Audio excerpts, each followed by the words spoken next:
പ്രകാശമേ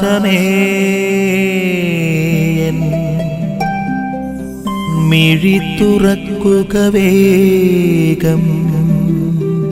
ഇവിടെ ഈശോയോട് യഹൂദർ വന്ന് പറയുന്നുണ്ട്, നിനക്ക് യഥാർത്ഥത്തിൽ പിശാച് ബാധയുണ്ട്, നീ പിശാചിൽ നിന്നുള്ളവനാണ് എന്നൊക്കെ പറഞ്ഞുകൊണ്ട് ഈശോയുടെ ദൈവത്വത്തെ പോലും വിമർശിക്കുന്ന ആളുകളെയാണ്, ഫരിസേയ നിയമജ്ഞ മനോഭാവത്തെയാണ് കാണുന്നത്. ഈശോ പറയാണ്, എന്റെ വചനം പാലിച്ചാൽ മരിക്കുകയില്ല എന്ന് പറയുന്നു.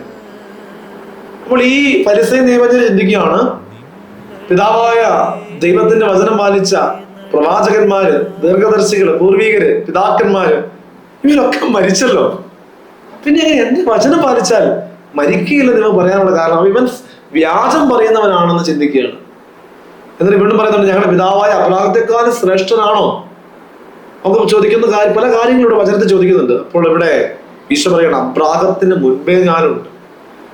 ഇവിടെ ഈ ഫരിസേയ നിയമജ്ഞര് അവര് കേവലം വാചികമായി ചിന്തിക്കുകയാണ്.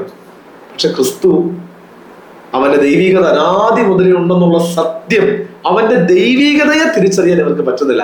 ഇവര് കേവലം വാചികമായി 33 വയസ്സിൽ താഴെയുള്ള ചെറുപ്പക്കാരനെ കുറിച്ച് മാത്രമാണ് ചിന്തിക്കുന്നത്. അതുകൊണ്ടാണ് അബ്രാഹത്തിന് മുമ്പേ ഞാൻ ഉണ്ടെന്നൊന്നും പറഞ്ഞിട്ട് ഇവർക്ക് മനസ്സിലാക്കാൻ പറ്റാത്തത്. ഈ വചനത്തിന്റെ മുമ്പിലായിരിക്കും നമുക്ക് പ്രാർത്ഥിക്കാം. കർത്താവിന്റെ ദൈവികതയെ തിരിച്ചറിയുവാൻ, കേവലം വാചികമായി മാത്രം അവനെ മനസ്സിലാക്കാതെ അവനിലെ ദൈവികതയെ തിരിച്ചറിയുവാൻ, അവൻ സത്യദൈവത്തിൽ നിന്നുള്ളവനാണെന്നും അവൻ പിശാചിൽ നിന്നുള്ളവനല്ല എന്നും തിരിച്ചറിഞ്ഞുകൊണ്ട് അവന്റെ ദൈവത്വത്തെ ഏറ്റുപറയുവാനും ആരാധിക്കുവാനുമുള്ള കൃപയ്ക്ക് വേണ്ടി നമുക്ക് പ്രാർത്ഥിക്കാം. അതിന് ക്രിസ്തുവിന്റെ സ്നേഹം നമ്മെ സഹായിക്കട്ടെ. അവന്റെ കൃപ നമ്മെ വഴി നടത്തട്ടെ. ആമേൻ. നിൻ വഴിയേ